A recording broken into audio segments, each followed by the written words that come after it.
Selamat pagi, saudara-saudara yang dikasihi oleh Tuhan Yesus Kristus.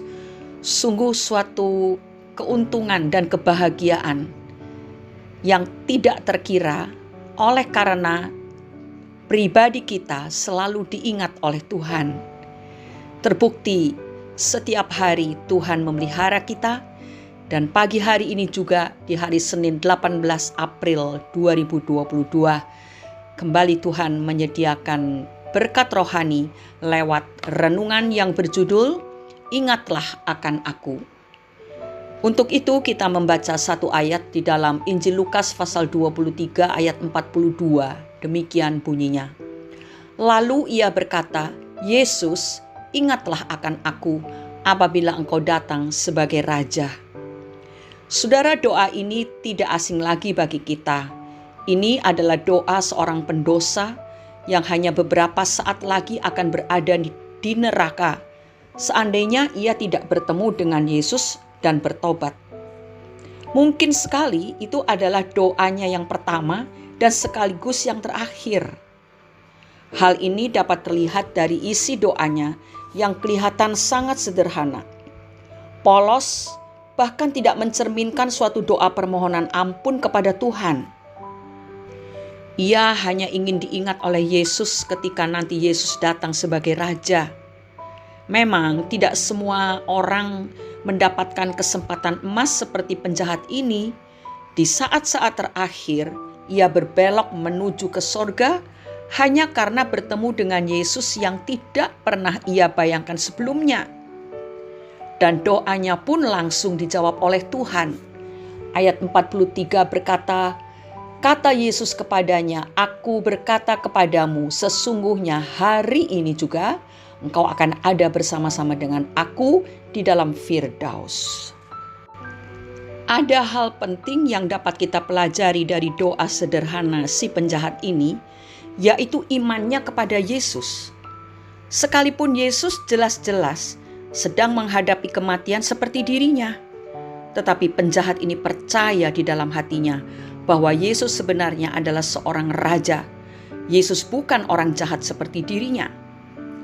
Permohonannya tidak muluk-muluk. Ia tidak minta agar kelak mendapatkan kedudukan yang istimewa karena mereka pernah disalibkan bareng-bareng. Ia hanya minta agar Yesus mengingatnya. Sepotong permohonan yang sederhana, namun penuh iman dan ketulusan hati yang diucapkan dalam kesempatan yang sangat singkat. Doanya yang jauh dari sempurna itu telah mengubah masa depannya. Hal ini membuktikan bahwa kasih Tuhan jauh melebihi ketidaksempurnaan doa kita. Tuhan tidak memberi syarat bahwa doa-doa kita harus sempurna tata bahasa dan kalimatnya. Tuhan lebih peduli kepada isi hati dan iman kita.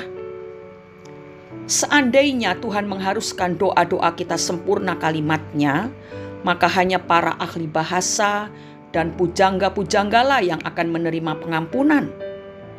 Oleh karena itu, saudara, marilah jangan takut untuk datang dan berdoa kepada Tuhan. Pintu pengampunan dan anugerah masih terbuka lebar sampai saat ini.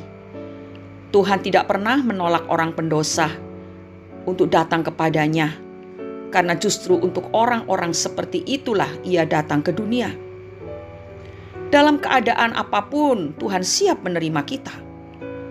Ketika ia tergantung di kayu salib pun, ia masih mau menerima seruan seorang penjahat. Apalagi sekarang, setelah Yesus duduk di sebelah kanan Bapa. Saudaraku, tidak peduli bagaimana buruknya keadaan masa lalu saudara. Karena yang Yesus pedulikan adalah masa depan saudara. Yesus sangat senang jika ada orang yang mau mengakui kesalahannya dan bertobat. Kita tidak tahu loh berapa lama lagi kita hidup di dunia ini. Bisa saja besok maut menjemput kita. Apa yang harus kita lakukan? Naikkanlah doa dan permohonan sederhana kepada Tuhan. Mintalah anugerah keselamatan dan pengampunan darinya. Ingat bahwa permohonan sederhana yang kita naikkan, sekalipun doa itu jauh dari sempurna, tetapi doa itu dapat mengubah hidup dan masa depan kita, baik di dunia, bahkan dalam kehidupan yang kekal. Mari kita berdoa. Ya Tuhan Yesus, pagi hari ini kami mengucap syukur karena sungguh besar kasih Tuhan terhadap kami. Engkau selalu siap menyambut kedatangan kami, walaupun kami datang dengan banyak luka, dengan banyak kesalahan, dosa, tetapi Engkau selalu menerima setiap orang yang mau mengakui kesalahan dan mau bertobat. Sungguh besar pengorbanan-Mu bagi kami Tuhan.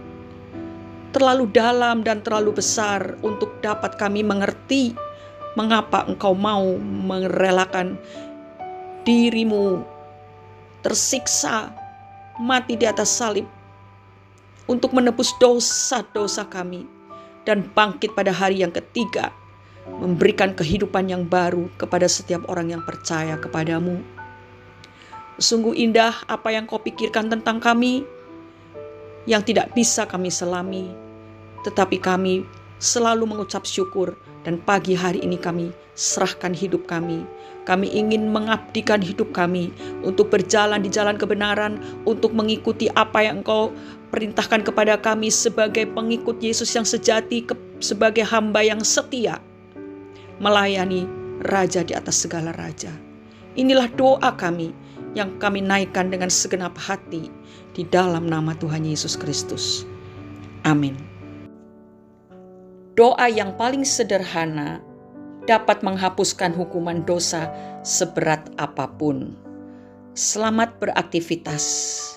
Lewat apa yang kita kerjakan hari ini, biarlah Tuhan melihat ada pengabdian kepadanya, yaitu apabila kita mengerjakan segala sesuatu seperti untuk Tuhan, bukan seperti untuk manusia.